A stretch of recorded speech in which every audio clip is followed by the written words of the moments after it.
Hello, candidates. I am going to dictate you a passage from Progressive Magazine. So please get ready for the dictation. The dictation will start after 15 seconds.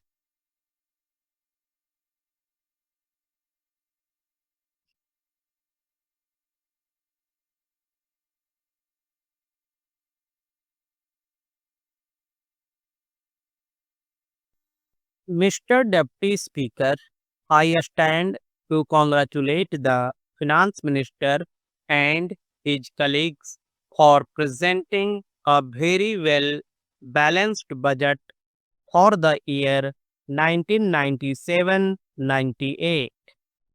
As we all know that the budget shapes the economy of the nation. The budget has also an impact on the economy as a whole.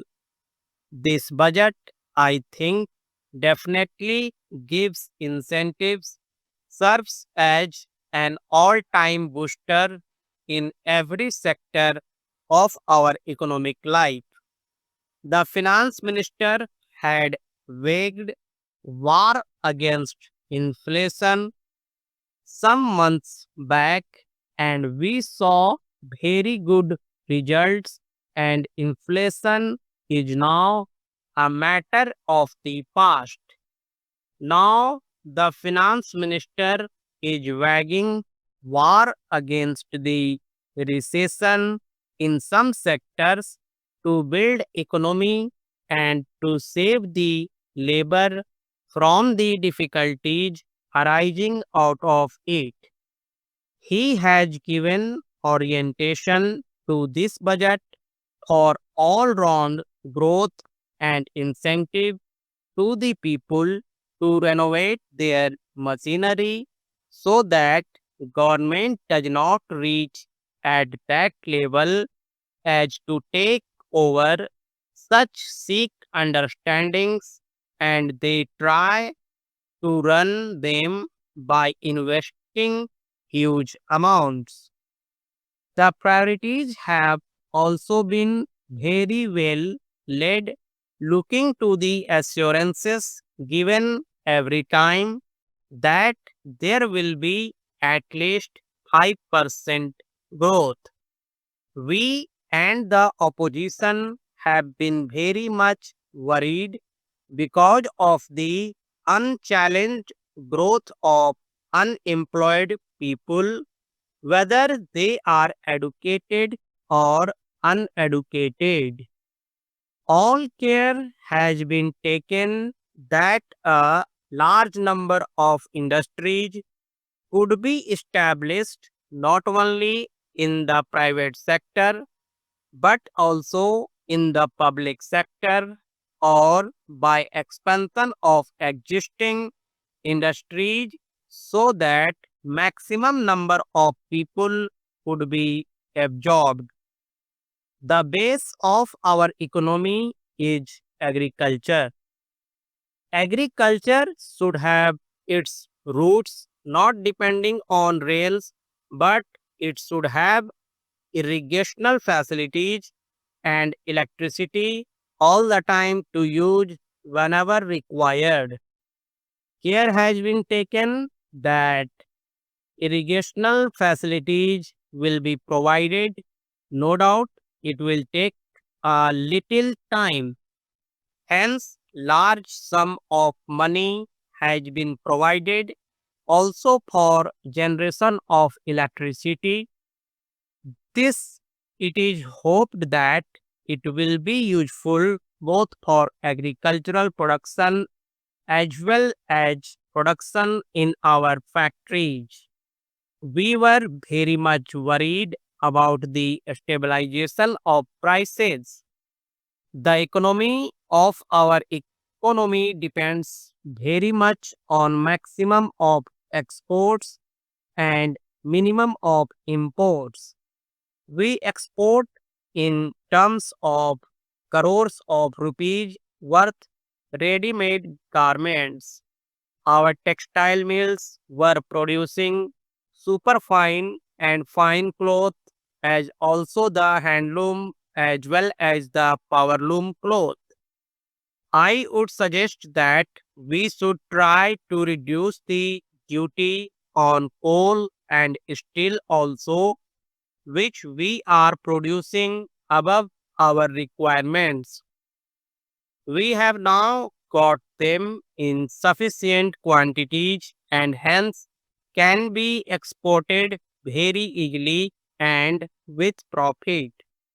The engineering goods is another example where one should take care of these products and should try to earn as much as possible by export.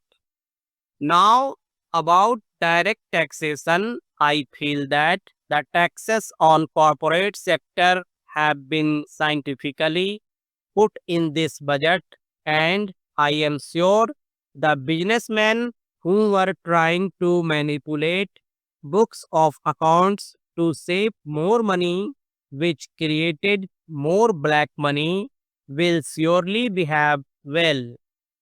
But the finance minister will have to be careful in seeing that when these taxes have been reduced from 77% to 66%, these businessmen behave well, and if they do not behave well, a heavy hand should fall on them.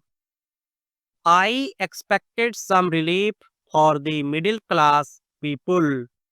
Today, under the Employees State Insurance Scheme, a person drawing rupees 1000 has now been taken under its fold and gets the medical relief benefit under the scheme. As also, since the value of the rupee has gone down, I am suggesting that the exemption limit of rupees 18,000 should be raised to rupees 22,000. The finance minister in his speech has admitted that by raising the limit to rupees 18,000, income tax department has not collected less amount, rather the collections have gone up. By increasing this limit, he will not lose much revenue, but the salaried class will get immense relief. It is good that the finance minister could understand that misuse of concession to Hindu undivided family. There used to be so many duplications, but actually the chartered accountants used to advise such people to take the benefit under Hindu undivided family scheme.